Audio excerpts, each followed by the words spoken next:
They had found the largest unlooted Shang tomb that's ever been found. I mean, this is essentially the King Tomb of China. For decades, archaeologists searching the ancient city of Anyang believed the ground still concealed an extraordinary secret. Graves from the late Shang dynasty had been uncovered in vast numbers. Yet, almost all had been plundered in antiquity, their treasures stripped away. Then in 1976, scientists finally opened a tomb that had remained untouched for thousands of years. Inside, they found an unlooted chamber so extraordinary that it drew immediate comparison to Tutankhamun's burial in Egypt. Weapons, ritual bronzes, and riches lay sealed in silence. The prince wants to take Fuhao to enter this particular place. He wants to gather up troops to launch an attack, waiting to reveal the identity of the figure now called the Chinese Tutankhamun. Let's take a closer look at this unprecedented discovery. Closing in on an untouched Shang tomb. The story of China's Tutankhamun does not begin with the dramatic 1976 discovery, but with decades of searches that came before it. Archaeologists had been excavating at Anyang, the site of the late Shang dynasty capital known as Untouched since 1928. This location on the banks of the Huan River in Henan province held layer upon layer of history with evidence of palaces, workshops, and more than 15,000 burials.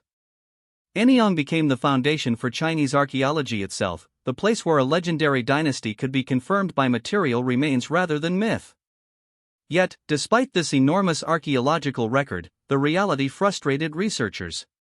Nearly all of the major royal burials were found heavily disturbed. Looters in antiquity had dug into the shafts, carried away bronzes and jades, and left broken traces behind. The scale of the Shang Royal Cemetery was undeniable, but the evidence was often fragmentary. Scholars longed for one discovery that would prove what these tombs looked like before intrusion. An untouched burial that could serve as a benchmark for all others. The challenge was more than just recovering precious objects. Textual references from oracle bones, inscribed pieces of ox scapula, and turtle plin used for divination had already revealed a surprisingly detailed picture of Shang society. These inscriptions contained personal names, military campaigns, and ritual practices. But without an intact elite burial to compare with, the archaeological picture remained incomplete. Scientists needed a tomb in pristine condition to test what the text suggested about royal and aristocratic life. This search continued through mid-20th century campaigns with archaeologists carefully mapping burial zones across Anyang. Some shafts yielded partial assemblages of ritual bronzes and jades, but none came close to being untouched. The sense grew that perhaps nothing had survived intact. Too many centuries had passed. Too many thieves had tunneled in search of valuables. If an unlooted royal tomb had ever existed, many assumed it had long since vanished. Still, the hope lingered.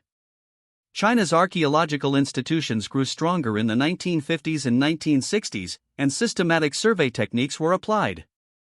The Luoyang shovel, a tool capable of testing soil layers for disturbances, became essential in probing for new shafts. Teams persisted in the belief that the ground might yet yield something unique. By the mid-1970s, this persistence paid off.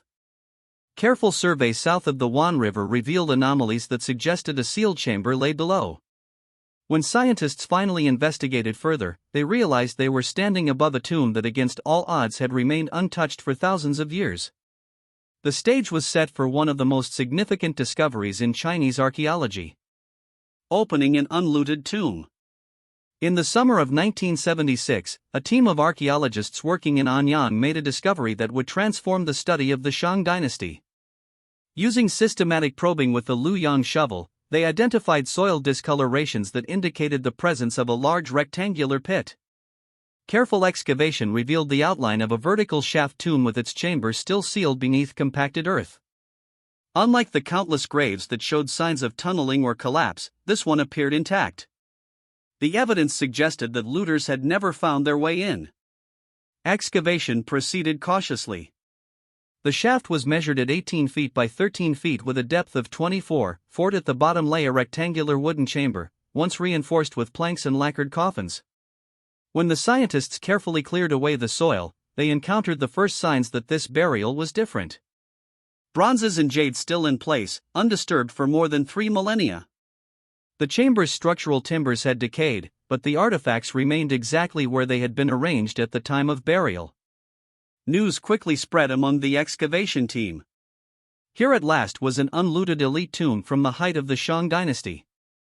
For archaeologists who had spent decades sifting through fragments and robbed out pits, the find was electrifying. The sense that they were entering a space that no human had seen since its ceiling was overwhelming.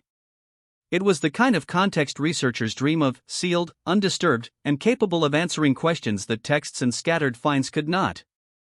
As the chamber was gradually cleared, the scale of the discovery became clearer. Bronzes lined the perimeter.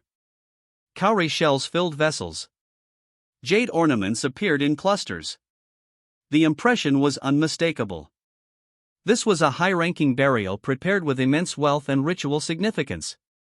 Yet the most astonishing fact was that none of it had been removed.